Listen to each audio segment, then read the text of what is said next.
창세기 30장 25절에서 43절까지 말씀입니다. 제가 25절 읽고 한 절씩 나누어 읽고 마지막 절은 함께 있습니다. 창세기 30장 25절. 라헬이 요셉을 낳은 뒤에 야곱이 라반에게 말하였다. 제가 고향 땅으로 돌아갈 수 있도록 저를 보내주십시오.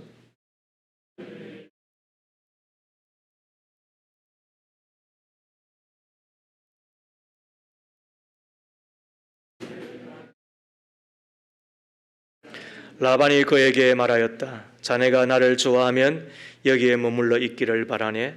주님께서 자네를 보시고 나에게 복을 주신 것을 내가 점을 쳐 보고서 알았네.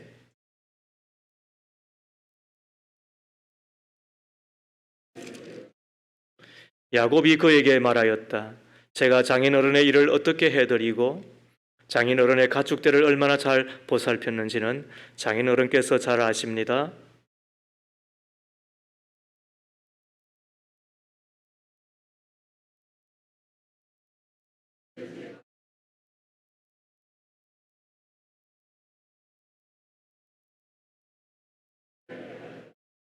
라반이 물었다. 그러면 내가 자네에게 무엇을 주면 좋겠는가? 야곱이 대답하였다. 무엇을 달라는 것이 아닙니다. 다만 저에게 한 가지 일만 허락하여 주시면 제가 장인 어른의 가축들을 계속 먹이고 돌보겠습니다.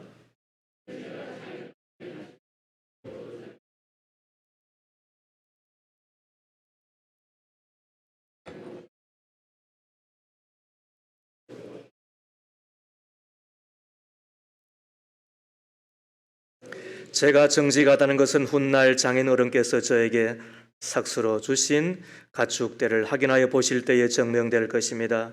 제가 가진 것 가운데서 얼룩지지 않은 양이나 점이 없는 양이 있든지 검은색이 아닌 새끼 양이 있으면 그것들은 모두 제가 훔친 것이 될 것입니다. 그러나 라반은 이렇게 말해놓고서도 바로 그날로 수염소 가운데서 줄무늬 있는 것과 점이 있는 것을 가려내고 또 모든 암염소 가운데서도 흰 바탕에 얼룩이 진 것과 점이 있는 것과 모든 검은 새끼 양을 가려내어 자기의 아들들에게 주었다.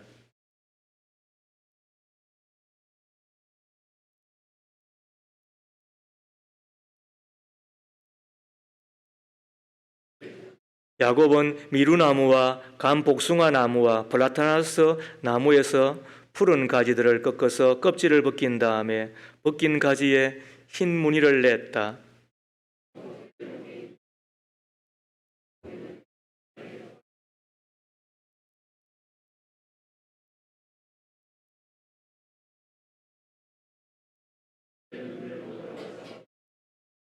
양들은 껍질 벗긴 그 나무 가지 앞에서 교미를 하고서 줄무늬가 있거나 얼룩이 지거나 점이 있는 양을 낳았다.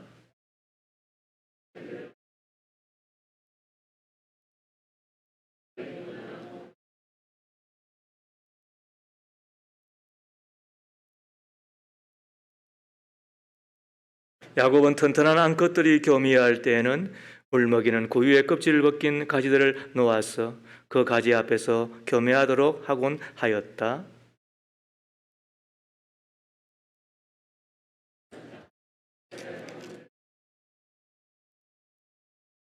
함께 읽습니다. 이렇게 하여 야곱은 아주 큰 부자가 되었다. 야곱은 가축대뿐만 아니라 남종과 여종, 낙타와 나귀도 많이 가지게 되었다. 이는 하나님의 말씀입니다. 하나님 감사합니다. 아멘. 신자가 사는 방식 14번째 이야기를 함께 하고자 합니다. 오늘 본문은 이렇게 마무리가 되고 있죠. 43절에 이렇게 하여 야곱은 아주 큰 부자가 되었다.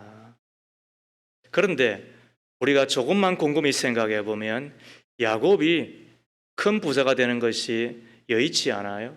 여의치 않은 정도가 아닙니다. 부자는커녕 자기 밥벌이 하기에도 급급한 처지에 있음을 잘 알게 되지요. 두 가지 증거가 있습니다. 첫 번째는 상대가 만만치 않은 고수입니다. 그 상대가 누구예요? 천하의 라반입니다. 어쩌면은 날고 긴다고 하는 야곱보다도 더한 이가 이 라반이라고 해도 과언이 아닙니다. 라반은 야곱의 외삼촌이지요. 그러면서 나중엔 또 자기의 장인이 되잖아요. 결혼을 위하여 7년 동안 봉사하겠습니다라고 하고서 7년째 되는 날 신방을 꾸리는데 그 신방에 누가 들어와요? 자기가 원하였던 라헬이 아니라 레아가 들어와 있어요. 얼마나 깜짝 놀랐겠어요? 그럼 또 7년을 더 일하면서 자기 사랑하는 여인 아내를 라헬을 아내로 얻게 되잖아요. 거의 포도와 같은 이가 라반이었어요. 결혼을 위하여 무려 14년을 일하고 나서 살림을 일구겠다고 다짐하고 7년을 더 일하였는데 31장 41절에 의하면 10번이나 품삯을 바꿔치기 한 사람이 라반이에요. 이런 류의 사람을 어떻게 불러야 속이 시원하죠? 찔러도 피가 안 나오는 사람? 찔렀는데 피가 나오는데 푸른 피가 나오는 사람? 아무튼 독종 중에 대독종이 라반이에요. 그런데 이 라반과 겨루겠다고 하니까 누가 이기겠어요? 이기는 것은커녕 망신만 당하지 않으면 다행한 처지일 거예요. 두 번째로 품삯을 정한 룰이 불공정해요. 야곱은 자기의 외삼촌 라반이 순순히 자기에게 품삯을 줄 거라 상상도 안 해요. 그래서 내건 조건이 뭐냐 하면 양떼와 염소떼 가운데서 얼룩진 것, 점박이가 나오면 제 것으로 하겠습니다. 이 이야기를 들었던 라반이 속으로 계제를 부르는 거죠. 그리고는 알겠다. 아마 거의 점박이가 없었던 것 같아요. 뿐만 아니라 그 이야기를 듣자마자 35절, 36절에 보면 자기 아들들을 시켜서 점박이 또 혹은 얼룩진 것 또 혹은 양떼 가운데서는 검은 것들은 다 멀리 얼마만큼이나 3일 길이 떨어질 만큼 저 멀리 떨어져 버린다고요. 그러니까 야곱이 자기가 원하였던 삭 가운데서 얼룩진 것, 점박이, 양이나 염소를 얻을 그런 가능성은 거의 제로이잖아요. 한마디로 말하면 야곱이 부자는커녕 돈 모으기에도 불가능한 그런 뜻이 되는 거예요. 그런데 야곱이 어떻게 돼요? 부자 정도가 아니라 아주 큰 부자가 되었다. 부자로 산다고 하는 것, 그거는 우리가 생각한 것 이상인 것 같아요. 우리가 살아가면서 느끼는 바가 있는데 우리가 일정한 어떤 금액에 머물러 있으면 얼마나 허덕이는지 몰라요. 그것이 어떤 액수 생각해 보시면 여러분 알잖아요. 300이면 300, 400이면 400, 또 혹은 500이면 500, 더 할 수도 있고 덜 할 수도 있는데 아무튼 그 액수에 머물러 있으면은 얼마나 우리가 쫓기는지 허덕이는지 몰라요. 그런데 그때 한 50만 정도 더 있으면 그것은 삶의 질이 달라지는 것을 경험하죠. 50만 원에 불과한데. 그런데 이것이 있고 없고의 차이는 상당하잖아요. 하물며 부자가 되어서 산다는 것은 차원이 다른 삶을 사는 것을 의미하는 것 아니겠어요? 부자가 되면 뭐가 있을까요? 자유가 있고 여유가 있고 자신감이 있고 힘도 있고 무엇보다도 영향력이 있잖아요. 저는 여러분들이 부자가 되었으면 좋겠어요. 믿음의 부자만이 아니라 진짜 부자가 빠지기 쉬운 오류인 지옥 가는 것 빼놓고는 여러분들이 천국 갈 수 있다고 한다면, 그런 믿음을 소유하고 있다고 한다면 그 믿음에 이 세상에서의 부자가 되어서 살았으면 좋겠어요. 그래서 그 부를 가지고 여러분의 삶도 낙을 누릴 뿐만 아니라, 그리고 진짜 영향력을 끼치는 사람으로 멋있게 살았으면 좋겠어요. 자, 그렇다면 우리가 어떻게 부자가 될 수 있겠느냐는 거예요. 교회는 잘 이야기를 하지 않아요. 다만 오늘은 창세기를 함께 나누는 가운데 순서가 되었기 때문에 어쩌면 목사가 겁없이 하는 이야기예요. 그리고 이 이야기가 성경적이기를 바랄 뿐인 거예요. 그리고 더 나아가 여러분들이 이 이야기와 함께 잘 수화를 하여서 부자만이 아니라 인생 성공 1등성 인생, 더 나아가 명품 인생으로 나아가는 팁을 얻기를 바랄 뿐인 거예요. 다만 주께 이 이야기를 하고 있는 거예요. 제가 한쪽으로 치우치지 않기를 바라는 거예요. 자, 잘 해석하시고 받아들이십시오. 자, 첫 번째, 열망의 사람이 되십시오. 야곱에게는 열망이 있었어요. 그리고 그 열망이 부자로 나아가는 길이 되었다는 거예요. 야곱은 어떤 사람이었다? 그리고 그가 부자가 되는데 무엇이 그로 그 길로 나아가게 하였다? 그것은 열망이에요. 사람에게 욕심이 있어야 아침에 일찍 일어나기도 하고 몸도 단장해요. 아침에 꽃들이 피어나듯 삶의 생기가 도는 것도 욕망이 있을 때 그런 거예요. 욕망이 있으니까 결혼도 하는 거예요. 욕망이 있으니까 자녀도 낳는 거예요. 욕망이 있어야 비로소 가정도 세워가는 거예요. 좋은 가정도 만들고 사회도 문명도 발전하게 되는 거예요. 악한 욕망은 우리로 구렁텅이에 빠지고 저주 가운데 그리고 지옥 가운데 이끌어 가지만, 그러나 선한 욕망, 그 열망은 우리에게 필요한 정도가 아니잖아요. 일전에 어떤 TV 화면을 보았는데 서울 중구 광장시장의 사람들의 이야기였어요. 보면서 제 부모 생각이 났습니다. 그분들의 억척스러운 이야기가 고스란히 제게 전달되었습니다. 여름이면 그 여름 무더위로, 겨울이면 겨울 맹추위로 얼마나 고생이 많았겠습니까? 그렇다고 봄과 가을은 낫겠습니까? 봄, 여름, 가을, 겨울 무엇보다도 손님을 기다리는 장사꾼의 마음은 늘 애간장이 타는 법이지 않습니까? 그런 가운데 어떤 분은 20년을 그 자리를 지켰고 30년을 지켰고 또 어떤 이는 한두 해 모자라는 40년을 그 자리를 지키며 산다고 했습니다. 그리고 자식을 키우고 또 가정을 세웠다라고 그분들이 이야기를 합니다. 어떻게 그런 힘이 나왔을까? 어떻게 저들이 강인하게 되었을까? 한 분이 이런 이야기를 했습니다.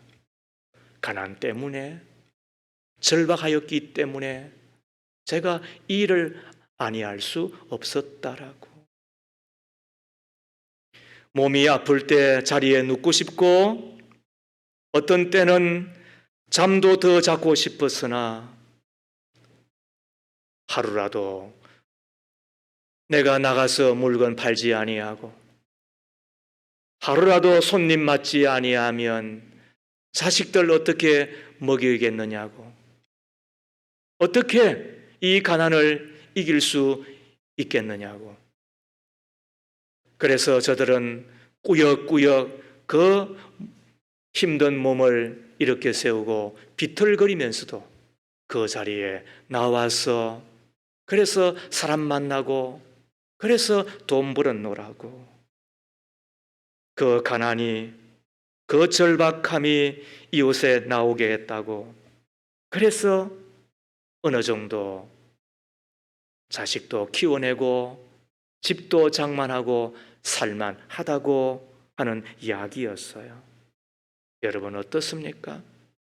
한 사람을 강인하게 만드는 것, 한 사람이 모든 고난과 어려움을 다 헤쳐나가게 하는 것이 뭐예요? 절박함이 없이 간절함이 없이 되는 일이 어디 있습니까? 이 세상에 성공한 사람들의 이면들을 다 보십시오. 그들에게 있는 힘은 바로 간절함, 그 절실함, 절박함 아니었습니까? 오늘 저는 이 아침 스스로 생각해 보는 거예요. 그리고는 확인해 보는 거예요. 내 안에 이 간절함 그리고 그 열망이 계속 있는가? 징글징글한 가난을 벗고 부유함으로 나아가고자 하는 열망은 있는가? 실패를 벗어버리고 인생 성공에 대한 열망은 있는가? 약하고 추한 나의 모습을 벗어버리고 강하고 품이 있는 내일과 미래를 향하여 나아가고자 하는 그 열망은 있는가? 이 열망이 내 속에 있다고 한다면 시작이 절반이라고 하였듯이 성공은 나의 것이며 부유는 나의 것이며 건강은 나의 것이 되는 것 아니겠어요? 야곱은 복을 사모하는 복을 열망하는 사람이었음을 우리는 잘 알잖아요. 그런 태중에 있을 때부터 싸웠습니다. 뭐 하려고? 이기려고. 누구를요? 자기의 형을. 그래서 날 때 이미 자기의 형의 발꿈치를 잡으려고 했던 이잖아요. 태어나서도 운명은 찾아였지만 그러나 장자권을 쟁취하려고 팥죽을 팔기도 하고 복을 빌어준다고 하는 아버지의 이야기를 듣고서 어머니와 짝짝꿍 하여서는 꾸미고 변장하고 그렇게 해서는 저주받을지도 모르는 그 자리를 향하여 나아가게 되잖아요. 오늘은 또 누구를 만납니까? 그 천하의 라반을 만납니다. 흥정이나 됩니까? 거래가 되겠습니까? 그런데도 불구하고 그 한계 상황 앞에서 그는 결코 절망하거나 또 혹은 포기하지 아니하고 그 물질의 복을 받기 위하여 투쟁하는 오늘 야곱의 모습을 보십시오. 그리하여 결국 승리자가 되잖아요. 마침내 그는 부자 정도가 아니라 아주 큰 부자가 되잖아요. 그 이면에 뭐가 있었다고요? 열망이라고 하는 것이 있는 거예요. 오늘 내 안에 열망이 있었어요? 그거는 살림을 일구어 가는 것 외에도 우리의 삶, 우리의 그 어떤 것에도 열망 없이 되는 일이 어디 있어요? 신앙생활도 마찬가지잖아요. 이 열망이 인생 성공의 길로 부유의 길로 나아가게 하는 거잖아요. 두 번째로 지혜의 사람이 되십시오. 야곱은 지혜가 있었습니다. 그리하여 부자가 됩니다. 중국의 작가 슈이 샤오밍이라고 하는 사람이 쓴 인생에 꼭 필요한 12가지 자문이라고 하는 책이 있습니다. 그는 우리 인생에 자본이 있어야 되는데 한 12가지 정도는 있어야 된다라고 이야기를 하는 가운데 첫 번째로 꼽았던 것이 뭐냐 하면 지혜입니다. 1974년 미국 정부는 뉴욕의 자유의 여신상을 새롭게 손질하면서 생긴 고철 쓰레기를 처리하기 위해 광고를 냈습니다. 그러나 몇 달이 지나도 쓰레기 처리에 응하는 회사가 없었습니다.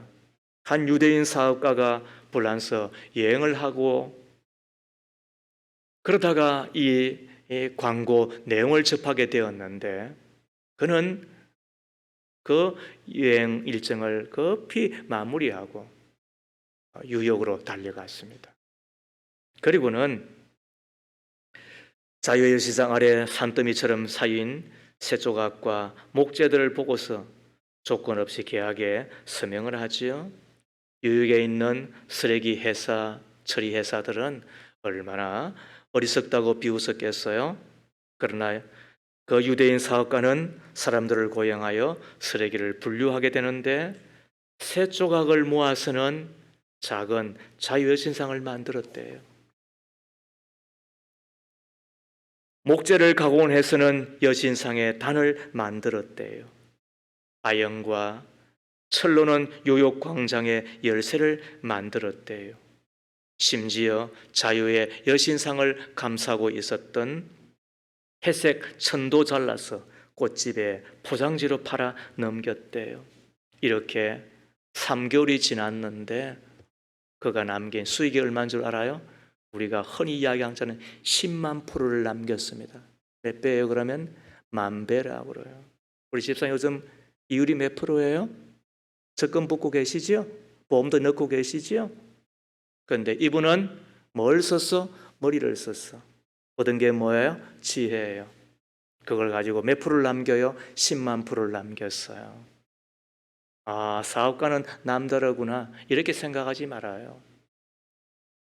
서구 문화, 서구의 고도의 이 과학의 문명은 성경을 기초로 전능하신 하나님을 믿는 이들이 일구어낸 결과들이에요.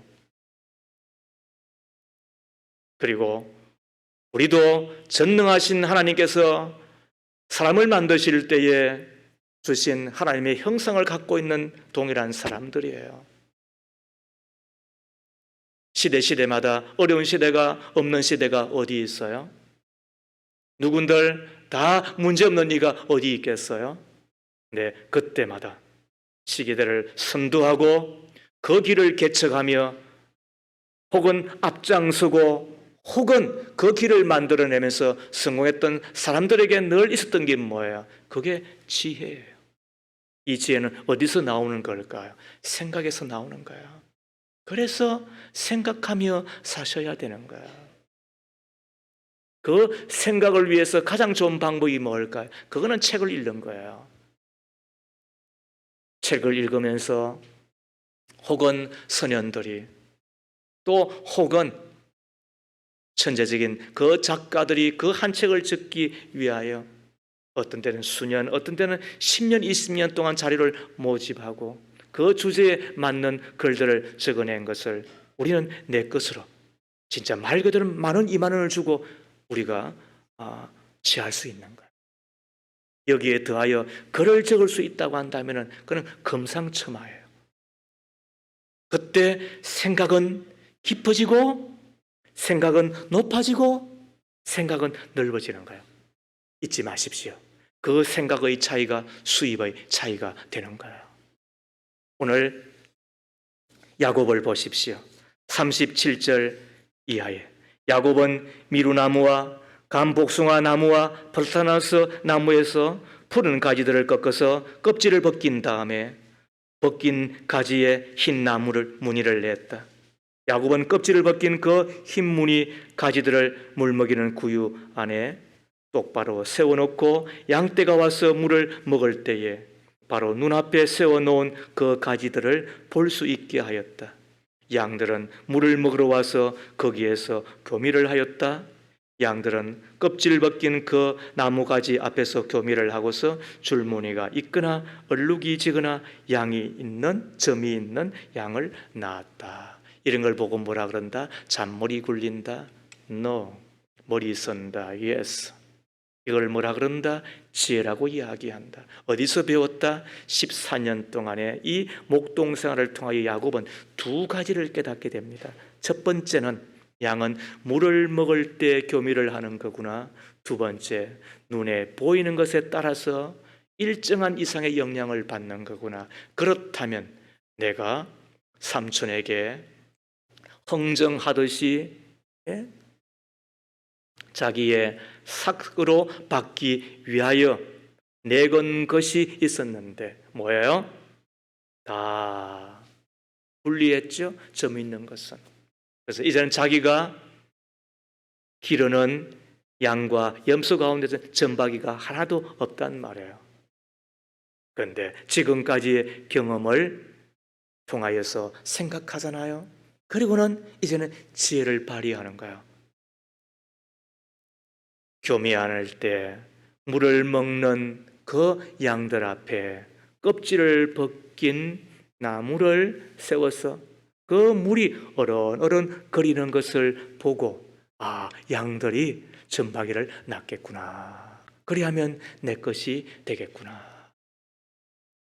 이걸 뭐라 그런다고요? 이거를 지혜라고 이야기하는 거잖아요. 진짜 야곱이 생각한 대로 양들은 점박이를 낳게 되는 거예요. 또 하나를 더 생각하는 거잖아요. 그게 뭐냐면 41절과 42절에 보면 튼튼한 것이 와서 교미를 할 때는 그 나무 가지를 세워서 물이 어른어른 그러게 하다가 비실비실 약한 것들이 와서 물을 먹고 교미를 하려고 할 때는 어디다가 싹 치워버리는 거예요. 그러면 다 자기 몫은 튼튼하고 그리고는 건강한 놈들로, 또 약한 것들은요 그렇지 않게끔 하는 거잖아요. 그러고 보면 참 사람은 생각하며 살아야 되는 거야. 사람은 생각하며 살아야 되는 거야. 오늘도 본당에 들어와서 제가 이렇게 눈여겨보는데 5년, 10년 동안 치워지지 않은 것이 하나가 있어요. 이 오르간 앞에 있었던 이 흰 전선이에요. 저도 이것을 어떻게 치울지 몰랐어요. 그냥 보기 싫다.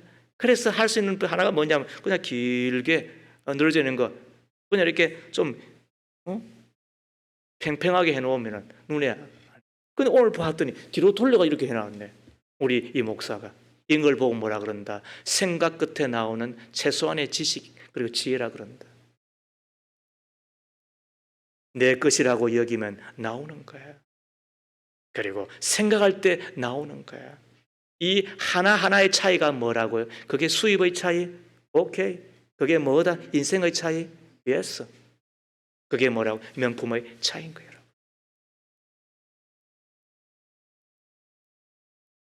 더 나아가 하나님은 우리에게 말씀하시잖아요. 나에게 와서 지혜를 구하라고. 야고보서 1장 5절 말씀에 너희 중에 누구든지 지혜가 부족하거든 모든 사람에게 후히 주시고 꾸짖지 않으시는 하나님께 구하라. 그리하면 주시리라. 믿기를 바랍니다. 예. 하나님 앞에 겸손하게 지혜를 구하며 사세요.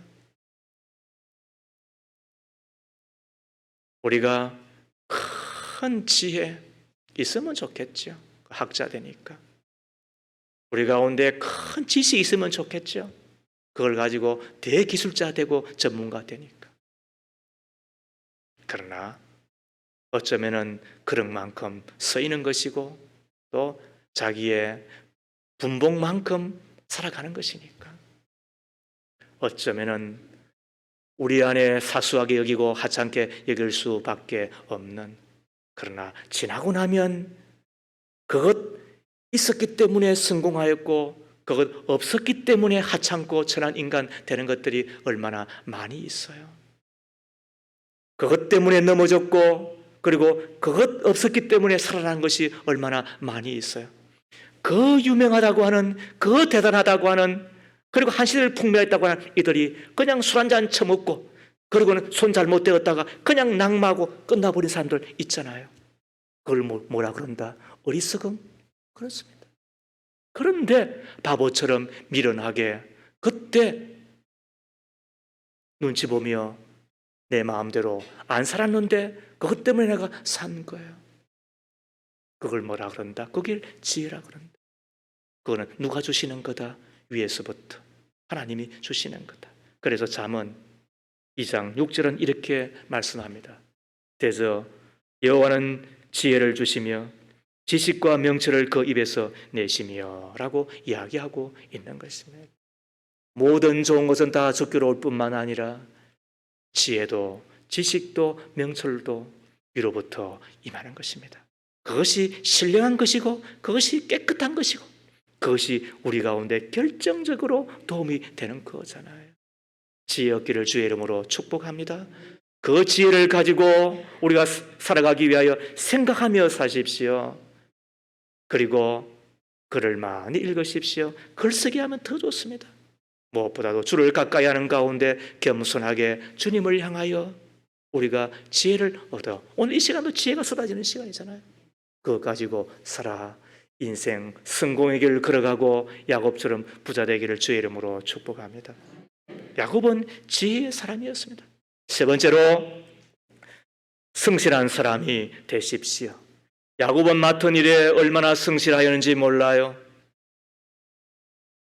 우리가 인생을 살아갈 때 중요한 덕목들이 여러 개 있겠지만은 결코 빠뜨릴 수 없는 것이 있다고 한다면 그거는 성실하게 노력하면서 사는 거예요. 아무리 열망이 있다 하더라도, 아무리 지혜가 있고 똑똑하다 하더라도 성실하게 노력하지 않으면 아무것도 일구어낼 수가 없는 거잖아요. 성실을 이기는 재능이 있습니까? 성실을 이기는 천재가 있더냐는 거예요. 성실 없는 재능은 다 헛것이에요. 왕년에 뭐 1등 안 해본 사람이 어디 있어요? 저도 공부 잘했습니다, 여러분. 왕년에 뭐 한 가닥 안 해본 사람이 어디 있습니까? 그죠? 다 한 가닥 했잖아요. 그런데 뭐가 없어요? 성실이 없어요. 뭐가 없는 거예요? 꾸준함이 없는 거예요. 뭐가 없는 거예요? 신실함이 없는 거예요. 그런데 오늘 야곱은 어떠합니까? 29절을 읽으십시오. 야곱이 그에게 말하였다. 제가 장인 어른의 일을 어떻게 해드리고 장인 어른의 가축들을 얼마나 잘 보살폈는지 장인 어른께서 잘 아십니다. 고용인이 고용주를 향하여서 사장님이 잘 아시잖아요. 이렇게 이야기하기 쉬워요? 아니면은 거의 할 수 없는 이야기예요. 제 부교육자들이 저를 보고 목사님이 잘 아시잖아요. 제가 어떻게 하는지 그런 이야기 들어본 적도 없고 그런 이야기 할 처지가 못 되어요. 왜냐하면 그분들이 못해서가 아니라 담임 목사의 기대와 담임 목사의 수준을 채우는 것은 쉽지 않아요. 그리고 그 수준을 채울 만큼 되면 이미 다른 교회 가서 담임되고 있겠죠.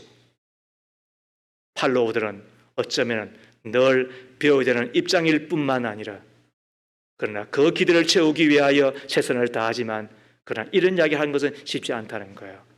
그런데 오늘 야곱은 뭐라고 이야기하나요? 제가 장인어른의 일을 어떻게 해 드렸는지, 장인어른의 가축을 얼마나 잘 보살폈는지 아시잖아요. 이걸 뭐라 그런다? 성실이라 그런다. 그리고 그가 또 하는 이야기를 들어보십시오. 33절에 제가 정직하다는 것은 훗날 장인 어른께서 저에게 삭스로 주신 가축대를 확인하여 보실 때에 증명될 것입니다. 이걸 뭐라 그런다?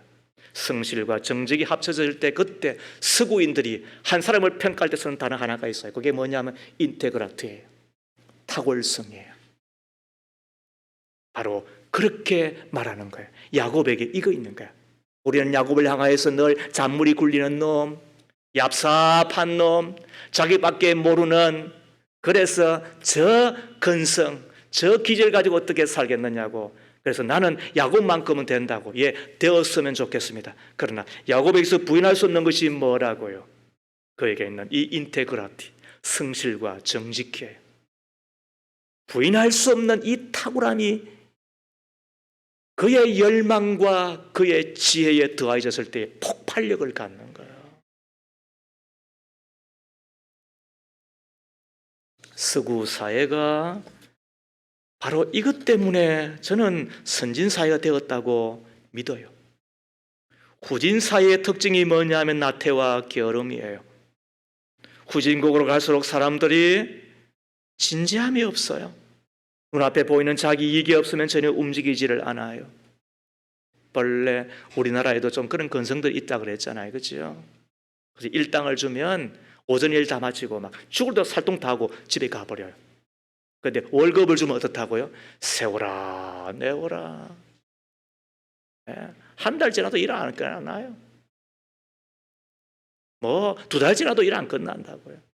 그거는 뭐 돈이나 서나 비슷하겠지만, 그런데 그것이 우리의 약점이라고 한다면, 우리가 선진상회를 향하여 명실상부한 선진국으로 나아가려고 한다고 한다면 필요한 게 뭘까요? 남이 보든 안 보든, 이익이 되든 안 되든 하나님이 나를 보시고 내가 예수라면 어떻게 할 것인가를 생각하는 거죠. 이게 뭐다? 성실성, 이게 정직성이다. 그게 합쳐졌을 때에 한 사람을 평가하는 최고의 항목 인테그라티가 되는 거예요. 아, 당신이야말로 진짜 탁월하다. 저는 우리 교회가 이런 인물들을 만들어내는 명품 교회이기를 바랍니다. 지난 18년 동안 제가 이 작업을 했다고 저는 주님 앞에 감히 말씀을 드립니다. 그리고 공치사처럼 보이나 이것 때문에 제가 하나라도 해보려고, 그리고 제 앞에 와서는 믿어봤자 별 거던데요, 교회고 나발이고 이런 이야기 저한테는 아예 꺼내지 못하도록, 아, 우리 목사님이 이야기하면 맞다, 우리 목사님이 저런 이야기 하니까 그걸 내가 받아들이면 되겠다, 나도 한번 해보자, 할 수 있다 하면 좋다. 적은 것이나마 하나라도 배웠다고 한다면 따를 수 있기를 바라고, 그것이 우리 가운데 복이 되어지기를 바라고, 그리하여 하나님의 교회를 하나님께서 믿어주셔서 우리 교회를 축복해 주시기를 바라고, 이것 때문에 또다시 믿음, 소망, 사랑의 사람을 지나 명품 인생 다 되기를 바라는데, 어떤 이는 그러지요. 뭐 그 정도는 다 아는데요. 제가 그래서 준비한 것이 있습니다. 1990년대, 지금은 세계 최고의 부자고 또 세계 최고의 기부자가 되어 있잖아요. 워런 버핏이라고 하는 이가 골프를 쳤다는 거예요. 당대의 유명한 기업 CEO들과 함께 골프를 쳤다는 거예요. 그때 한 명이 워런에게 이렇게 제안을 합니다. 워런, 이 18홀 코스에서 홀인원에 성공한다면 우리가 1만 달러를 드릴게요. 그러나 실패하면 우리한테 10달러만 주시면 돼요. 이 이야기를 들었던 워런 버핏이 싱긋이 웃으면서 오케이 이렇게 했겠어요? 왜 10달러는 우리나라 돈으로 12,000원밖에 안 되니까. 그런데 성공하면 홀인원이 뭐예요? 한 번 쳤는데 이렇게 콕 들어가는 거 말이에요. 가끔 있잖아요. 그래서 홀인원 보험도 있잖아요. 그럼 얼마 받아요? 우리나라 돈으로 1,200만 받으니까. 그런데 워런 버핏이 잠깐 생각하더니 이렇게 이야기했답니다. 내기를 받아들이지 않겠습니다. 또 다른 사람이 물었습니다. 왜 안 해요? 이럴 수 있는 최대 금액이 겨우 10달러에 불과한데, 그러다가 얻으면은 10,000달러인데요. 그때 워런이 이런 대답을 한 거예요. 작은 일에서 규칙이 잡혀 있지 않다면 큰 일에서도 마찬가지일 테니까요. 이 말의 의미가 뭔지 아세요? 10달러로 투기를 하는 사람은 1만 달러를 손에 쥐어도 마찬가지로 투기를 합니다. 이길 확률이 없는 여행을 바라는 것은 투기꾼이나 할 짓이지 투자자가 할 일이 아니지요. 이 이야기를 다른 말로 하면 뭐예요? 나는 여행에는 단 1달러도 걸지 않겠습니다. 바로 이런 이야기예요. 성실은 여행을 바라지 않는 거예요. 성실은 거짓이나 허튼 데에 승부를 걸지 않는 거예요. 그리고 성실은 끝까지 계속하는 거예요. 이런 자를 하나님이 어떻게 한다고요? 도와요. 자, 성경의 일관된 증언을 들으십시오. 잠언 10장 4절 말씀. 자, 화면에 나오죠? 손이 게으른 사람은 가난하게 되고. 누가 가난해요? 손이 게으른 사람. 자, 누가 부유하게 돼요? 손이 부지런한 사람은 부유하게 된다.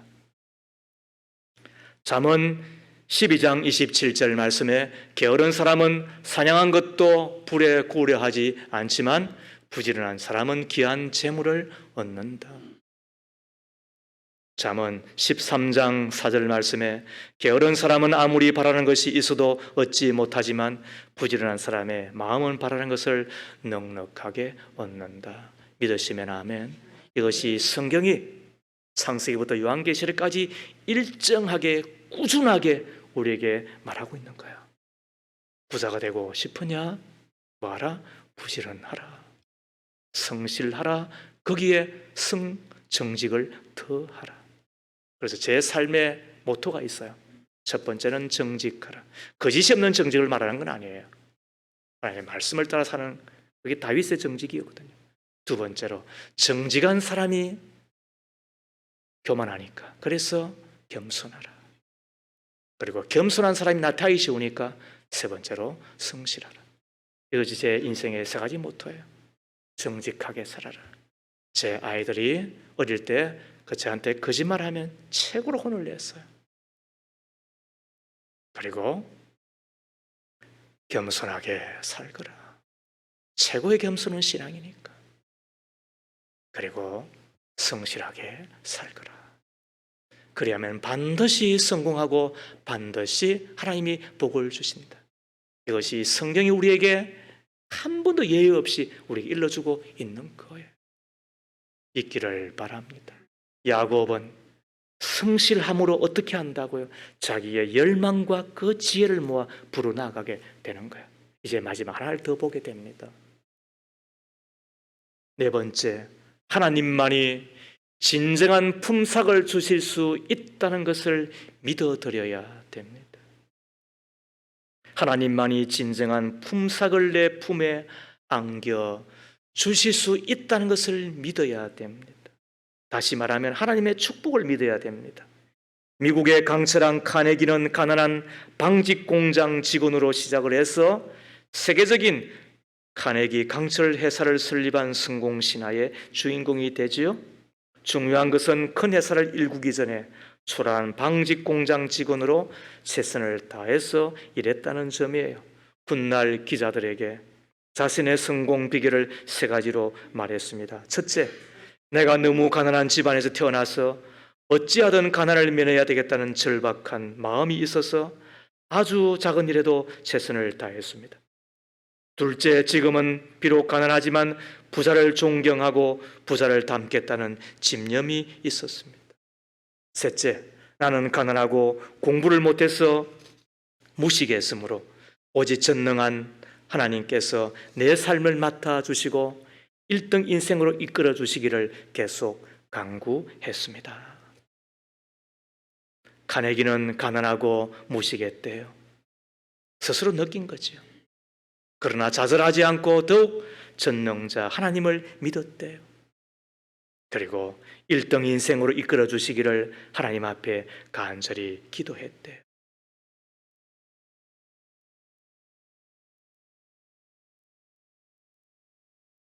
세상에는 두 가지 극단이 있다고 생각을 합니다.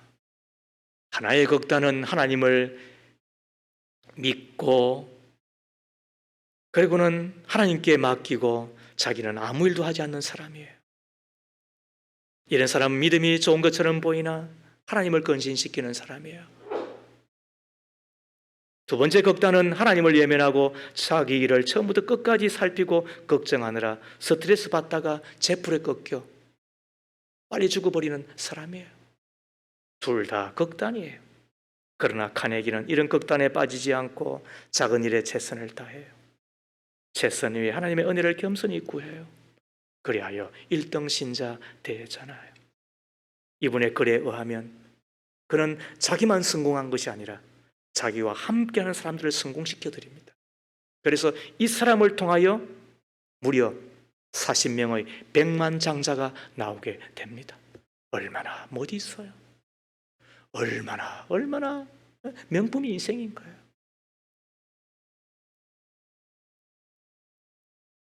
야곱이 마침내 부자가 되잖아요. 야곱에는 열망이 있었어요. 지혜와 성실이 있었어요. 그러나 이것만으로 해석이 안 되는 부분이 있어요. 그게 뭘까요? 아니, 흰놈끼리 교미를 하는데, 염소는 본래 검으니까 검은 놈끼리 교미를 하는데, 아니 점박이가 나온다? 아니면은 얼룩진 것이 나온다? 상식적이에요? 과학적이에요? 우리 가운데 의학 공부한 분 있으세요? 이런 예외가 얼마 정도 있는 거예요? 뭐 n분의 1에 불과하겠죠. 그런데도 불구하고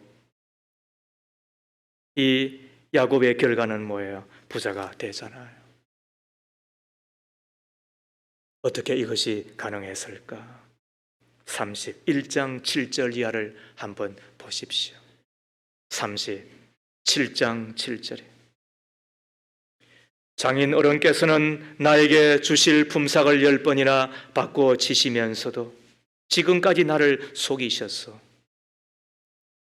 그런데 하나님은 장인 어른이 나를 해치지는 못하게 하셨어. 장인 어른께서 나에게 점 있는 것들이 자네 품삯이 될 걸세 하면 가축대가 모두 점 있는 새끼를 낳았고, 줄무늬 있는 것이 자네의 품삯이 될 걸세 하면 가축대가 모두 줄무늬 있는 새끼를 낳았어. 이 이야기는 지금 집을 떠나기 전 자기의 아내들에게, 내 아내에게 야곱이 하는 이야기예요. 내 장인은 나를 속이고 나의 것을 빼앗으려고 하였으나 내 하나님은 나를 해치지 못하게 하시고, 그리고는 기적을 통하여서 점박이 나오면 내 것이 될 것에 하면 다 점박이 나오게 하시고, 줄무늬 있는 것이 내 것이 될 것에 하면은 줄무늬 나오게 하신 하나님이셨다는 거예요. 언제요? 11절 말씀에 꿈에 하나님의 천사가 야곱아 하고 부르시게 여기 있습니다 하고 대답을 하니, 그 천사의 말이 암염소와 교매하는 숫염소가 모두 줄무늬 있는 것들이거나 점이 있는 것들이거나 얼룩진 것들이 고개를 들고 똑바로 보라. 라반이 이제까지 너에게 어떻게 하는지 내가 다 보았다. 하나님은 보고 째려보고만 있나요? 하나님이 보면 어떻다고요?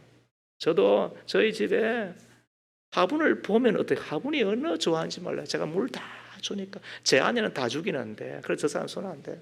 저는 화분을 보면 물을 다 주는 거예요. 그래 화분이 저를 얼마나 좋아하는지 몰라요. 제가 가서 이렇게 머리를 쓰다듬으면서 이놈아 고맙다 그러면은 그 화분이 저를 이렇게 보는 거예요. 제가 화분을 보아도 화분이 복을 받거든 하나님이 저를 보면 복 받는 줄 믿기를 축복합니다.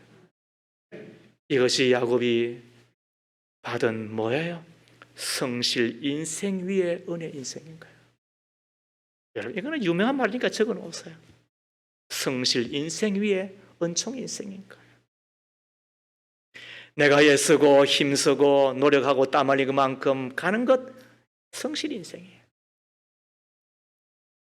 그러나 그 위에 있는 것이 은총 인생, 은혜 인생이 있는 거예요.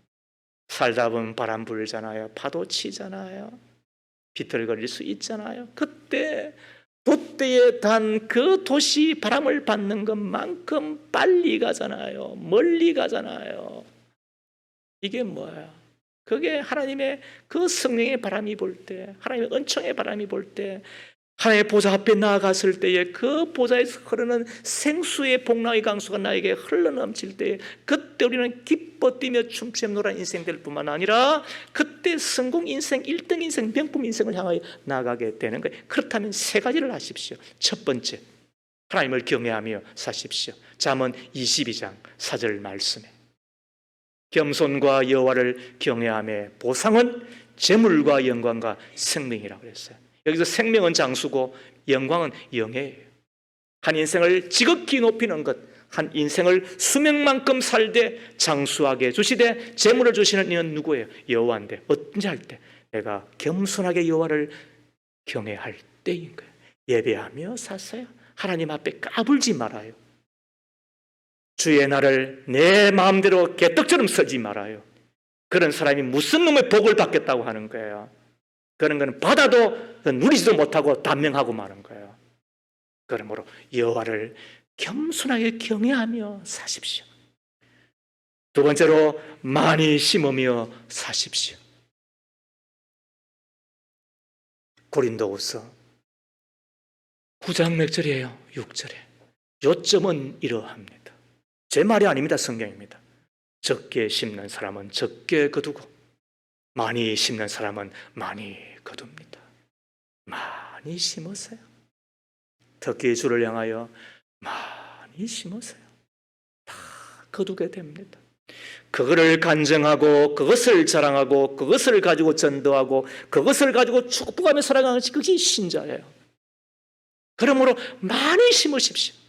그래서 제가 만원짜리 헌금하는 일을 향하여 불처럼 화를 내는 이유가 바로 이것 때문에 너 복받기는 털렸다. 너 복받기는 털렸다. 왜? 하나님의 약속 앞에 어떻게 이렇게 우리가 거슬릴 수가 있느냐는 거예요. 많이 심으며 사세요. 내 아들들한테 당부합니다. 내가 목사가 못 되었기 때문에 목사처럼 살거라. 그렇다면 헌금에 본인된 정도가 아니라 최선을 다하고 최고로 하거라. 하나님이 갚으시니까. 여러분, 본래 자식은 헌금, 부모는 자식이 헌금을 덜 하면 좋아요. 왜? 많이 쓰니까. 자식은 부모가 헌금을 덜 하면 좋아요. 왜냐하면 많이 못 드리는데 그 헌금 안 하고 그냥 당신이 쓰시면 좋아하잖아요. 그러나 나는 틀려요. 만원짜리 헌금하면 불따구가 이렇게 나는 거예요.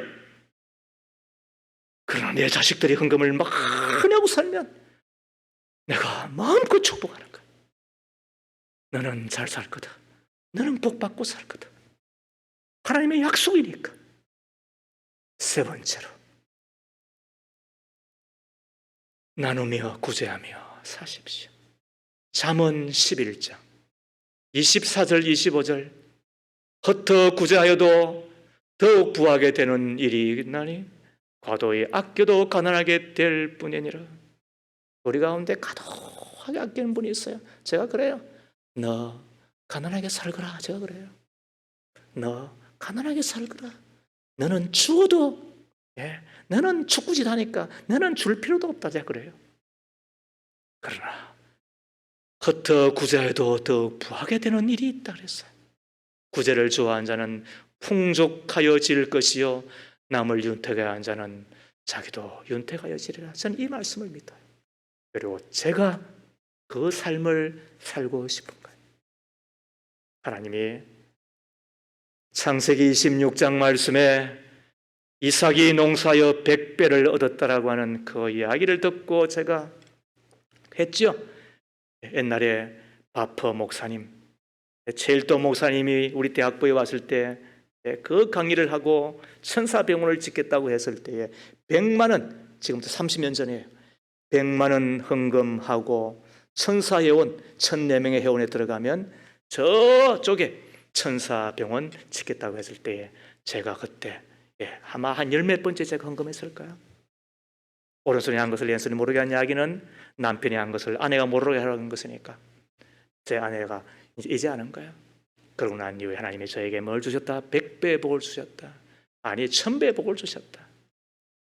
이것은 하나님의 거짓이 없는 땅에 떨어지지 않는 하나님의 약속의 말씀이에요. 우리 믿음의 가족들이 다 부자 되었으면 좋겠습니다. 믿음의 부자를 지나 건강에도 부자 되고 그리고 이 세상에서 진짜 부자 되어서 살면 좋겠습니다. 찌질이하게 말이죠. 그렇게 사는 게 아니라 진짜 부자 되어서 그리고는 선한 일에도 부유하고 선한 영향력을 끼치며 진짜 이 땅 가운데서 복되게 살아가는 우리 모두가 다 되었으면 좋겠는데 열망의 사람 되십시오. 야곱처럼 지혜의 사람 되십시오. 생각 많이 하고 글 많이 읽으십시오. 글 쓰기도 하십시오. 하나님의 지혜를 구하십시오. 그래야 창의적인 아이디어와 그리고 진짜 하나님 주시는 그 지혜를 갖고 살아내십시오. 반드시 길이 열리게 됩니다. 더 나아가 성실과 그 정직, 그리고 더 나아가 그 위에 하나님의 은총을 가지고 우리가 이 길을 확 열어, 돈 벌어서 남주고 출세해서 남주고 그리하여 명품의 인생으로 살아가는 저 여러분 다 되어지기를 주의 이름으로 축복합니다. 살아계신 하나님, 복된 주일 허락하셔서 주의 몸된 교회를 이끄시고 예배하게 하시니 감사합니다. 주의 얼굴 뵙는 것만으로도 감사하온데 주님에서 나오는 진리의 말씀을 듣게 해 주셨으니 진리의 말씀을 듣는 가운데 믿음의 부자가 되게 하옵소서. 이 땅에서도 야곱처럼 부자 되어 자유와 여유, 선한 영향을 끼치며 살아가는 명품 인생 다 되게 하옵소서. 예수님 이름으로 기도합니다. 아멘.